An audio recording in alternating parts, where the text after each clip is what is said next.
one of the major sins. And unfortunately, nowadays, many Muslims consider riba to be completely lawful in this modern world that we live in. What's your advice according to Quran and Sunnah? I do agree that there are many Muslims who consider riba not to be interest and they think it's lawful. But riba means anything over and above. It includes usury, that's exorbitant interest, but it even includes interest, because by definition interest is money earned on money lent, and usury is exorbitant interest. So whether small or big, riba is haram. It includes interest as well as usury. And Allah subhanahu wa ta'ala has used the word riba in the Quran no less than 8 times. It's mentioned in Surah Al-Imran, chapter number 3, verse number 130. Surah Nisa, chapter number 4, verse number 161. In Surah Baqarah, chapter number 2, verse number 275, it has been used thrice. It's even mentioned in Surah Baqarah, chapter 2, verse number 276, as well as Surah Baqarah, chapter 2, verse 278 and 279, where Allah says in these 2 verses that give up your demands of riba, of interest, of usury. And those who do not give up the demands of riba, take notice of a war from Allah and His Rasul. That means if you indulge in riba, Allah and His Rasul will wage a war against you. There are other major sins like having intoxicants, having alcohol, drugs, etc. But this, besides being a major sin, the ruling is that Allah and His Rasul will wage a war against you. It is the only verse in the Quran for the only major sin where Allah and Rasul wage a war against you, it is riba. So it is one of the biggest major sins. That is the reason it has been rated in the category number 12 in Al-Qabair by Imam Al-Dhahabi, mentioned number 12.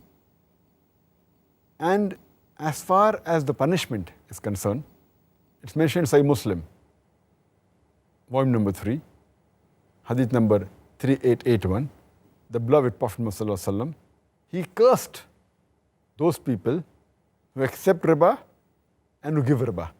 Those who take interest and give interest. Those who record it, as well as the 2 witnesses, all of them are the same. The Prophet said that all these people are cursed. The person who gives riba, the person who takes riba, the person who records riba, the person who is a witness. All of them are cursed and all of the same level.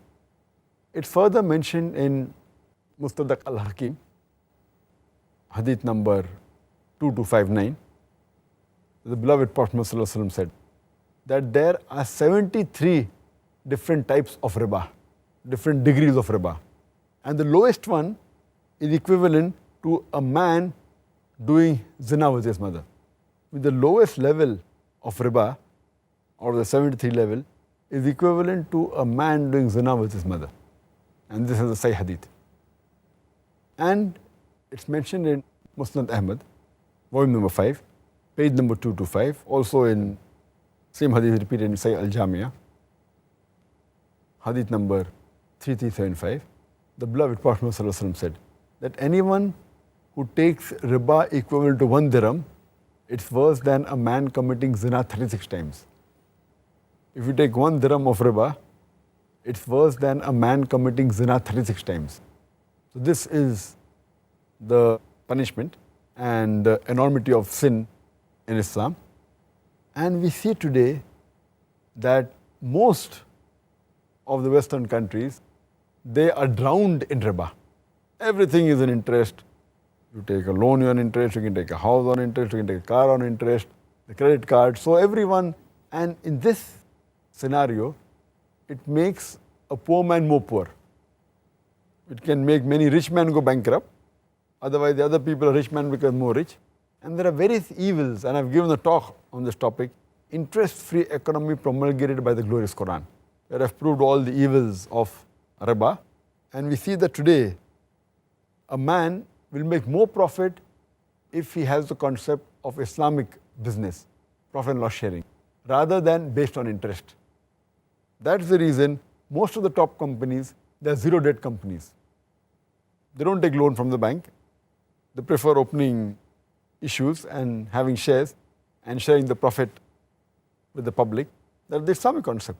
And all the top companies, They are debt-free companies. You'll find that they don't take any loan. So they are working actually on the Islamic concepts.